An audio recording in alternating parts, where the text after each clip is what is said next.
नमस्कार विद्यार्थी मित्रांनो, आज एक खूप महत्त्वाचा प्रश्न तुमच्यासमोर घेऊन आलेलो आहे। एका वर्तुळाकृती बागेचा व्यास 28 मीटर आहे।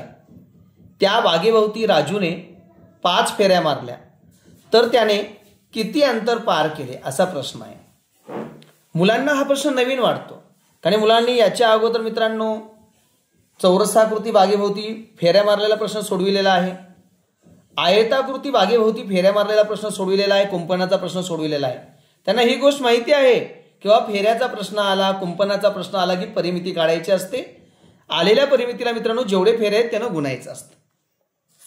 या ठिकाणी फक्त आकृती बदललेली आहे मित्रांनो, प्रश्न तोच आहे। जी बाग आहे ना ती बाग मित्रांनो वर्तुळाकृती आहे।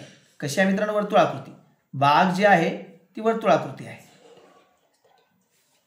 मग आपण आयताकृती बागेचं परिमिती काढत होतो, आता इथं मित्रांनो आपल्या वर्तुळाकृती बागेची परिमिती काढणं आवश्यक आहे। आणि परिमिती म्हणजेच वर्तुळाचा हा परिघ असतो। खूप मुलांच्या लक्षात येत नाही वर्तुळाची परिमिती म्हणजे काय। परिमिती म्हणजे सर्व बाजूंची बेरीज असते, बाहेरील बाजूंची बेरीज। मग या ठिकाणी परिघ काढायचा आहे, ही परिमिती आहे वर्तुळाची। कडेची पूर्ण लांबी काढायची आहे, वर्तुळाचा परिघ काढायचा आहे। मग परिमिती हा परिघ निघाल्याशिवाय तुम्हाला मित्रांनो उत्तर येणारच नाही। वर्तुळाचा परिघ कसं काढतात? वर्तुळाचा परिघ काढण्याचं सूत्र खूप सोपं आहे मित्रांनो। बघा, वर्तुळाचा परिघ म्हणजे वर्तुळाची परिमिती काढूया मित्रांनो। त्यानं जर एक फेरी जर मारलं तर किती अंतर पार करेल आपण काढूया मित्रांनो। वर्तुळाचा परिघ काढण्याचे दोन सूत्र आहेत, एक आहे त्रिज्या असल्यास आणि एक आहे मित्रांनो व्यास असल्यास। दोन्ही सूत्र समजून घ्या। हो का, पहिलं सूत्र त्रिज्या असल्यास 2 पाय r।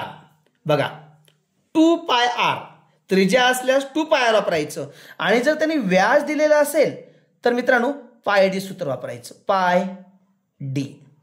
आता खूप मुलांसाठी हे नवीन शब्द असतील, कुणाकुणासाठी नवीन आहेत बघा। पाय काय, r काय, त्रिज्या d काय।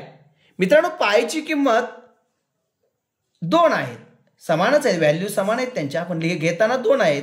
एक आहे 22/7 अपूर्णांकामध्ये आणि दशांश चिन्हामध्ये यालाच लिहिताना पायची किंमत 3.14 लिहितात। समजून घ्या आधी कशाची काय किंमत आहे। पायची किंमत 22/7 किंवा 3.14। r म्हणजे मित्रांनो आपली त्रिज्या असते, रेडियस त्रिज्या। आणि d म्हणजे मित्रांनो व्यास असतो। बघा ह्या सर्व गोष्टी लक्षात आल्या तर आपल्याला सूत्राचा उपयोग होईल मित्रांनो। d म्हणजे व्यास। आता आपण मित्रांनो पायची किंमत समजून घेतली, r ला त्रिज्या म्हणतात, d व्यास म्हणतात। आता तुम्हाला प्रश्नामध्ये त्रिज्या दिली का व्यास दिली बघा, जे दिलं त्याच्यावरून मित्रांनो परिघ काढूया। आता तुम्हाला या ठिकाणी दिलेला व्यास आहे म्हणजे मित्रांनो आपण पाय d वापरूया। पाय d वापरून वर्तुळाचा परिघ काढूया।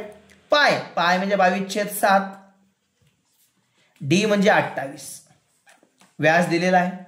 7 ना 28 ला भागा, 7 × 7, 7 चोक 28, 22 चोक 88, 88 मीटर मित्रांनो आपल्या वर्तुळाचा परिघ झाला।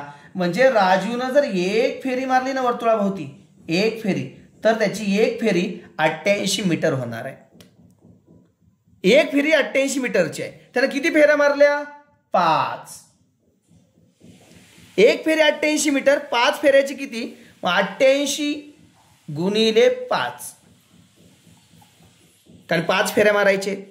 गुणाकार करा, 8 म्हणजे 40, हातचे आले 4, 8 म्हणजे 40 आणि 4 44, 440 मीटर अंतर तो 5 फेऱ्यामध्ये पूर्ण करेल। पर्याय क्रमांक 2। मित्रांनो हा परिघावरचा वर्तुळाच्या परिमितीवरचा प्रश्न तुम्हाला कसा वाटला, स्पष्टीकरण समजलं का?